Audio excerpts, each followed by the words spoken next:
Okay. Well, we've been going through the study of righteousness, and I don't want to go through all of it again because sometimes I feel like I'm just wasting a lot of time in going over what we've gone over before. So I'm just going to abbreviate it and say the first week we looked at righteousness and how it's impossible when we look at ourselves to be right with God, to have a moral, upright before God. And yet God called Abraham righteous. And he didn't call Abraham righteous because of everything and Abraham was a perfect man. He called Abraham righteous because of his faith in God and because of his belief and because of his trust in God. And so that gives us a hope that we also believe God. We believe God when he gave us his son. We believe God that he made Christ, who knew no sin, to become sin so that we might become the righteousness of God. So it's not out of anything that we may do, but it's because of God alone. And it's because of God's mercy that he through Christ, gave us a reconciliation to him.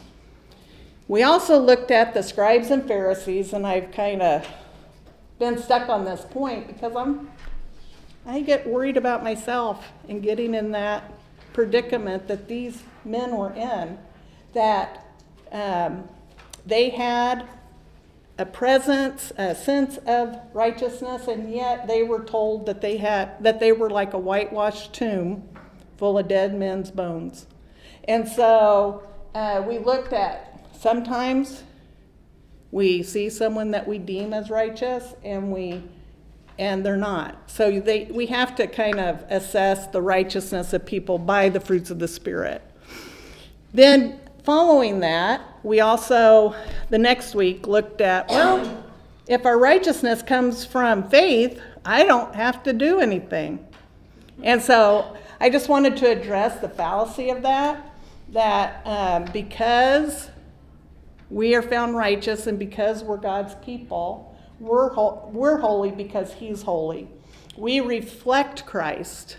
Not that we are anything good, but we're reflecting him in what we do, what we say, how we present ourselves to our community. And we reflect who God is through ourselves. And that comes through works. So we're not doing the works to make us righteous. We're doing the works because he is righteous. And we're trying to reflect that. Okay, does anybody want to add anything that I might have forgot over those 2 weeks? Okay, so we're going to move on. And last week we started looking at the flip side, the scary side to me, because it's very easy to do, and that's self-righteousness. So we want to be pleasing to God, and we do that with our works, but that can kind of have a trap in it where we start relying on our works more than relying on the sacrifice of God.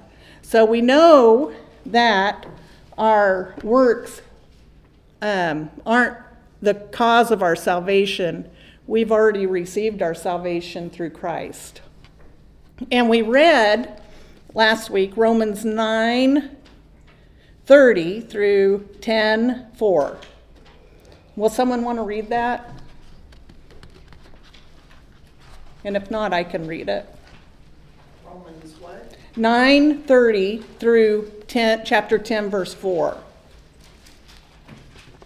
What shall we say then, that Gentiles who did not pursue righteousness have attained to righteousness, even the righteousness of faith? But Israel, pursuing the law of righteousness, has not attained to the law of righteousness. Why? Because they did not seek it by faith, but as it were by the works of the law, for they stumbled at that stumbling stone. As it is written, behold, I lay in Zion a stumbling stone and rock of offense, and whoever believes on him will not be put to shame. Brethren, my heart's desire and prayer to God for Israel is that they may be saved. For I bear them witness that they have a zeal for God, but not according to knowledge. For they, being ignorant of God's righteousness and seeking to establish their own righteousness, have not submitted to the righteousness of God. For Christ is the end of the law for righteousness to everyone who believes.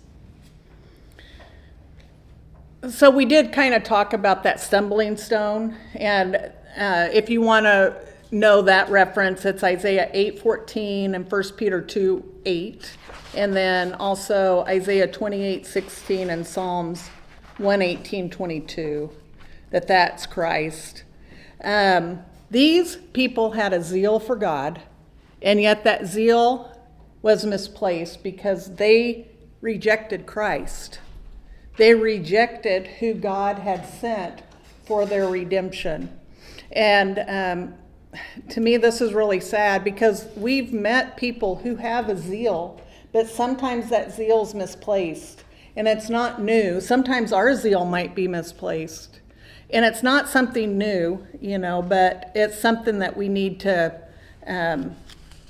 be aware of, I guess is the right term. And then we went through Matthew 23 about the scribes and Pharisees. And I just highlighted a few, so I'll highlight these again. They do their deeds to be seen by others, verse 5.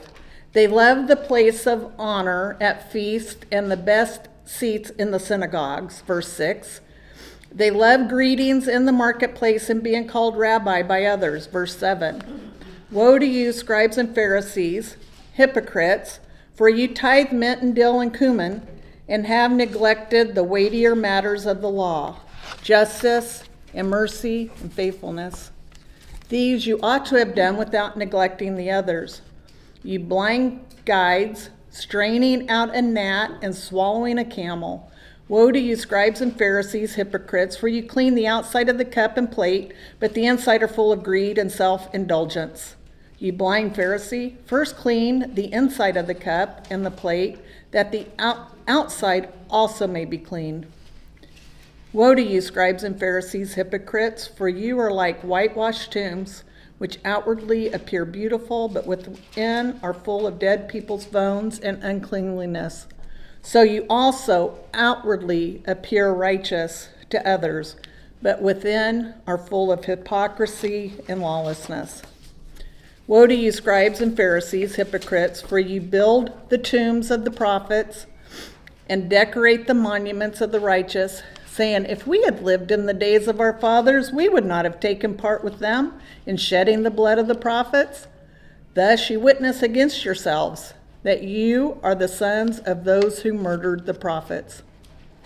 So anyway, I just wanted to highlight, we went through all of that last week kind of hurriedly, and again, I hurriedly did it, trying to get to where I wanted to go today. So, maybe I even covered this last week too, that anyone can fall prey to self-righteousness, whether you're a new Christian or a more mature Christian. That in 1 Corinthians 9, we read about where Paul talks about buffeting his body daily. Sorry, I dropped my pen. And he preached the gospel and gave him it gave him no ground for boasting. It wasn't from his works that there were those who accepted Christ. So in verse 27, he says how he disciplined his body to keep it under control so that he wouldn't be disqualified. And then will someone read Philippians 3, 4 through 10? I couldn't read my notes. Philippians 3, Yeah, 4 through 10. yeah. Although I myself might have confidence even in the flesh, if anyone else has a mind to put confidence in the flesh, I far more. I think I read this last time. Oh, yeah, I think you did too. Circumcised the 8th day of the nation of Israel, of the tribe of Benjamin, a Hebrew of Hebrews, as to the law, a Pharisee, as to zeal, a persecutor of the church, as to righteousness which is in the law, found blameless. But whatever things were gained to me, those things I have counted as loss for the sake of Christ. More than that, I count all things to be loss in view of the surpassing value of knowing Christ Jesus my Lord, for whom I have suffered the loss of all things and count them but rubbish, so that I may gain Christ and may be found in him, not having a righteousness of my own derived from the law, but that which is through faith in Christ, the righteousness which comes from God on the basis of faith, that I may know him and the power of his resurrection and the fellowship of his sufferings, being conformed to his death. Thanks, Melinda. So I really look at this and I see Paul as being someone who has a reason to boast, and sometimes we fall into that category in our own mind, and we might say something to the effect, well, if that were me, I would have never done that. I mean, I've heard myself say that. I would never, So self-righteousness is very self-reflective. I can't go to someone and say, excuse me, I want to point out a little bit of self-righteousness towards you. It's something that might have to be done from time to time, but at the same time, it should be self-reflective. And so how do we get there? How do we see the signs of self-righteousness? I'm going to say it starts with humility towards our brothers and sisters. So we're going to read Romans 12, verse 3, and it's a short one. So I can do that one if you guys.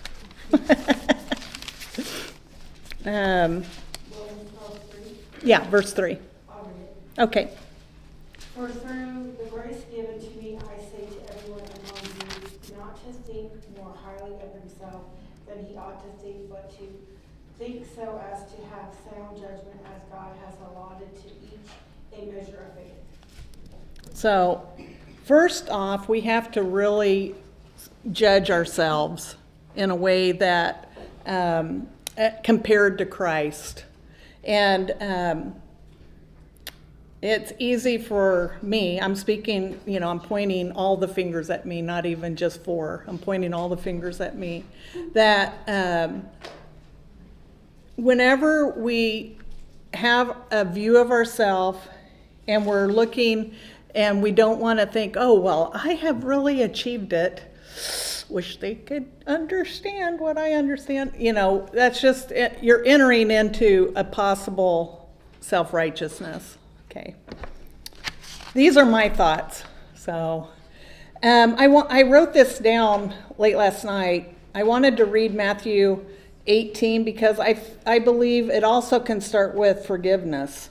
18 and verse 21, starting there. And it's I'm sure most of us remember this. It's the parable of the unforgiving servant. That sometimes, and I don't think I'm going to take time to read it because I feel like most of us are familiar with this parable. But the man owes the king this vast amount, unpayable amount of debt. And he's scooped up and being thrown in a debtor's prison. And the man starts pleading and begging and he's forgiven this debt.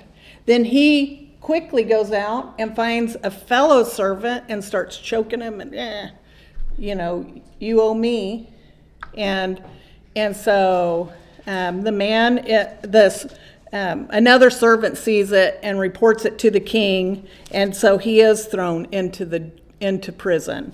And this starts with, if your brother sins against you, chapter 18, verse 15, and tells him, if your brother sins against you, and tell him his fault between you and him alone, if he listens to you, you have gained a brother. But if he does not listen, take one or two others along with you. But oh, wait, I'm too far up.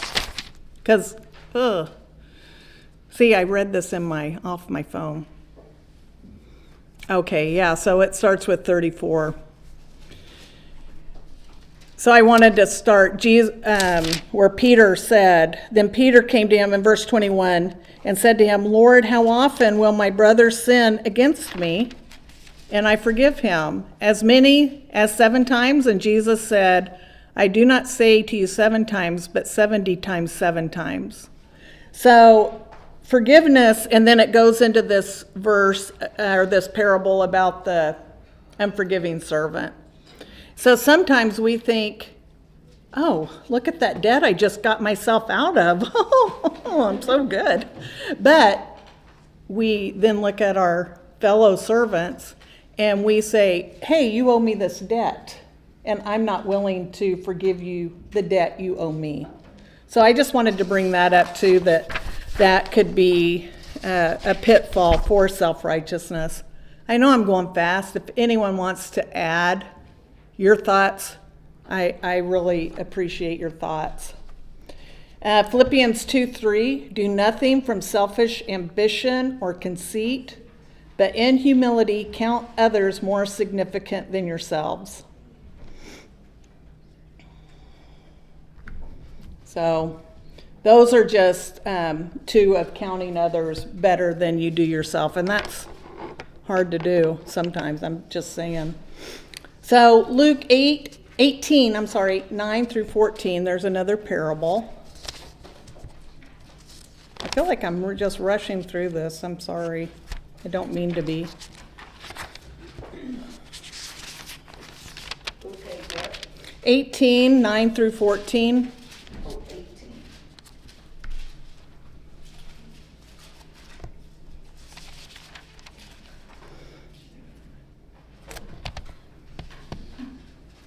Oh, this isn't a parable, but anyway, 18, 9 through 14.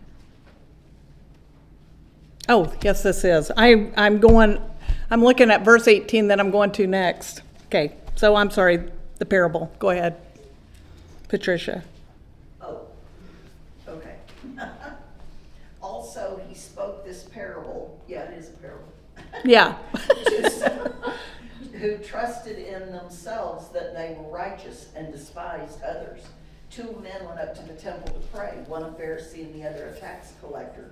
The Pharisee stood and prayed thus with himself, God, I thank you that I'm not like other men, extortioners, unjust, adulterers, or even as this tax collector. I fast twice a week. I give tithes of all that I possess. And the tax collector, standing off, would not so much as raise his eyes to heaven, but beat his breast, saying, God, be merciful to me, a sinner. I tell you, this man went down to his house justified rather than the other. For everyone who exalts himself will be humbled, and he who humbles himself will be exalted. So in this, I see self-righteousness as being contempt towards someone else. And as I was saying before, I have been in that boat where I've caught myself, and I still catch myself saying, I would never. And so I just wanted to bring that up, that, self-reflect, hold that mirror up, and stop yourself, because we aren't standing on the good that we've done, because those are filthy rags to God. The good we've done only become good because of our Savior. And so this parable really does speak a lot to me, because I have found myself in this boat and with those evil thoughts of my brothers and sisters. So the man was looking like, seeming like, that he was living a life according to the law, and anyone looking at him would be like, go talk to Pharisee Smith. He has all the right answers. Or, yeah, I'm just picking a name. And he has all the right answers, because look, he tithes everything. He does this, he does everything right. And yet he had that self-righteousness. I wanted to talk about the rich young ruler. Oh, I had the Matthew one written down and not the Luke one. So that's why I got mixed up. And I'm not going to take time to read this either, but you guys read it. Because I look at this rich ruler who was trying and striving to do everything to please God. He knew who Jesus was. He knew to go to Jesus and ask, what else should I be doing? And Jesus, he told him first, what to follow. Oh, I've done that. I'm good there.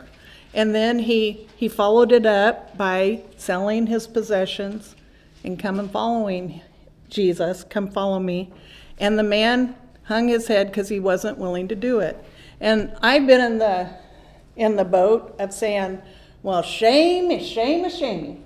You should be, if Jesus were to tell me exactly what to do, I would do it. But reading the Bible, shame me. And so I just wanted to highlight this. It doesn't talk about self-righteousness, but everyone has their struggles of what to follow. You might say, I have no problem with giving my wealth away, but you might have a problem with, you might have no problem with gossip, but you might have a problem with, pick it out, there's a gazillion different things. So I just want us to be aware that not our struggles aren't the same as other people's struggles.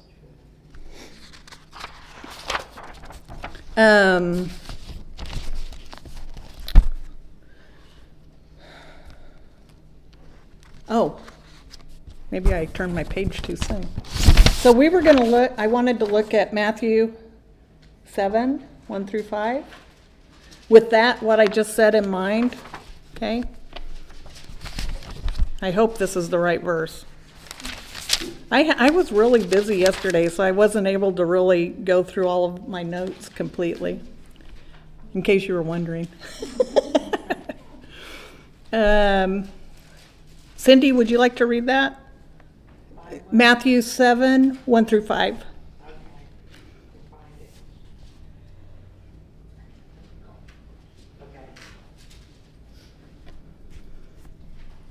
Do not judge, or you too will be judged. For in the same way you judge others, you will be judged.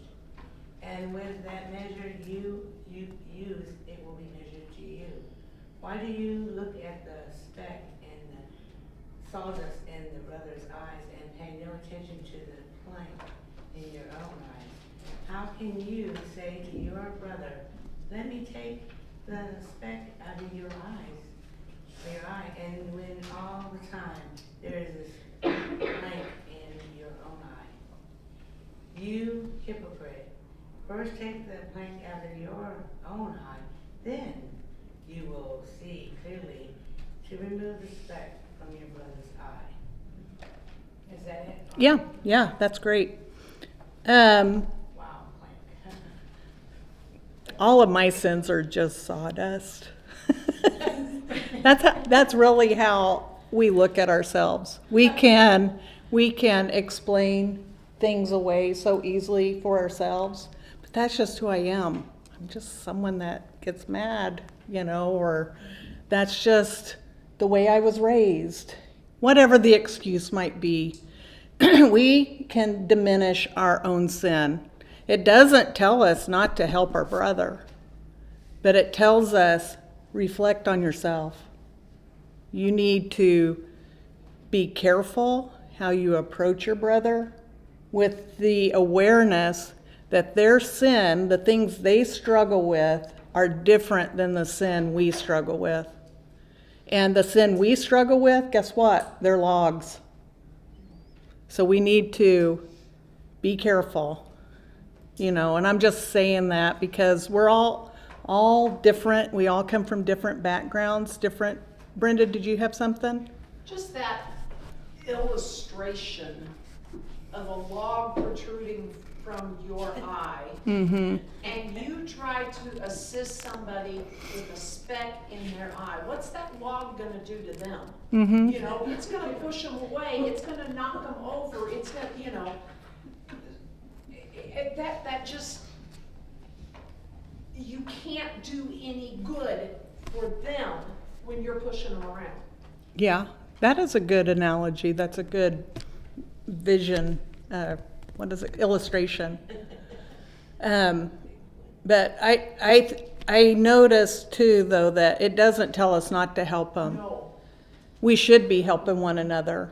And if someone in our group is struggling with the sin, we should be able to go to that person and say, can I help you? But it's not out of a sense of perfection, because we all have things we struggle with. I wanted to read 1 Corinthians 13, 1 through 3. I know we're almost out of time.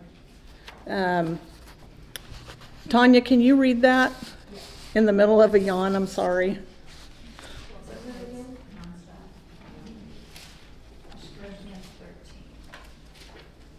And we all know the book of love, but I want to, the girls' class has been so encouraging to me. You know, I learned so much from our girls coming in here, and they were reading this, and it's like, bing, you know, this huge light bulb goes off. And maybe it's because it comes from the mouths of the young little babes, you know, but it's been super encouraging to me. Go ahead, Tanya. If I speak in the tongues and mimic of angels, but have not love, I am a noisy gong or a clanging cymbal. If I have prophetic powers and understand all mysteries and all knowledge, and if I have faith so as to remove mountains, but have not love, I am nothing. If I give away all I have, and if I deliver up my body to be burned, but have not love, I gain nothing. So when I was thinking about this class and praying about it, and thinking of self-righteousness, these verses popped in my head. Because these people were relying on their works and on their good deeds, and yet it meant nothing. And they thought that it did. I mean, I wouldn't give up my body to be burned, you know, and yet it meant nothing. So it doesn't say anything about self-righteousness here, but that's kind of where my mind went. So I wanted to end with a couple of things. Proverbs 6, 16 through 19. If one more person can read that, and then a question. 16 through 19.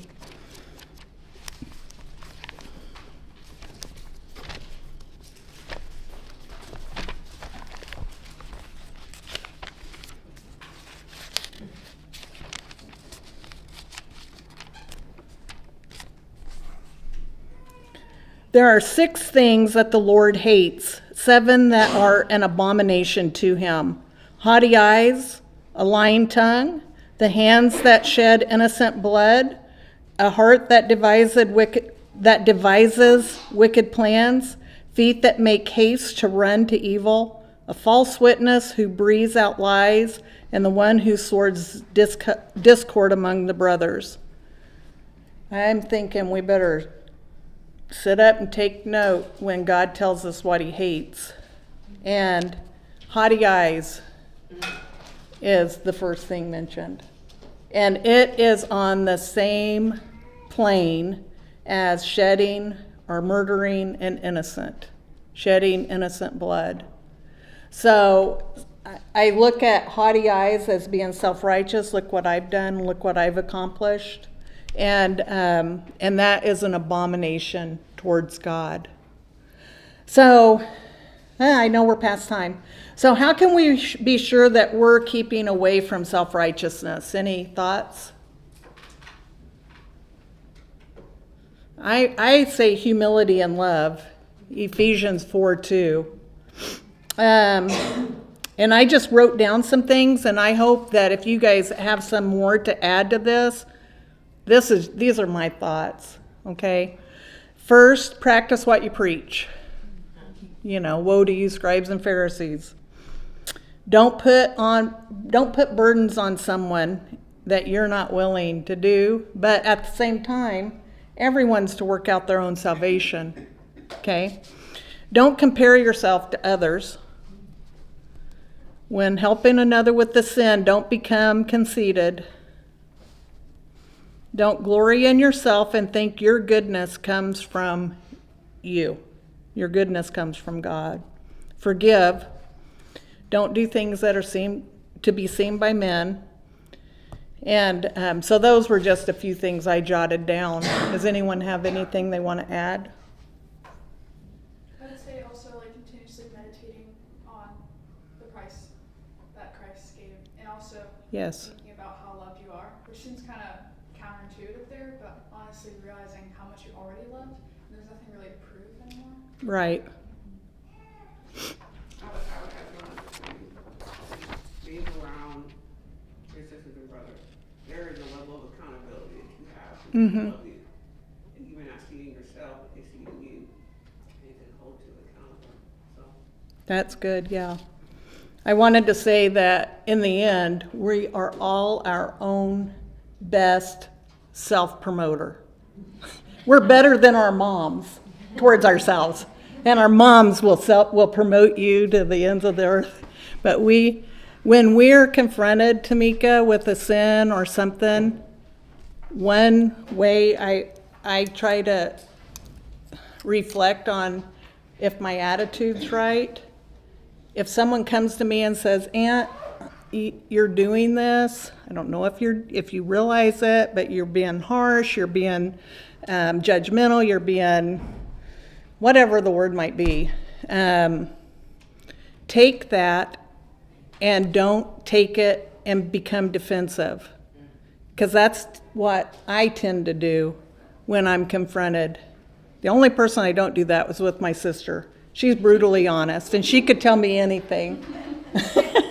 Well, I would say my husband. I won't say that. Robert's lesson a while back was if somebody does that, say thank you.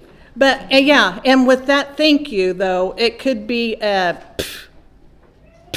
they don't really know. But to really reflect, and I heard this week, that you never really know how someone else sees you. Somebody might see you as talkative, somebody might see you as quiet, somebody might see you as sweet, someone might see you as someone with anger, You don't really know how other people view you. So take that as, this is where I can grow in Christ, because something I'm portraying needs to be dealt with. And God deals with us, with our brothers and sisters, through love and gentleness. Thank you, ladies. I have one more week, I'm sorry.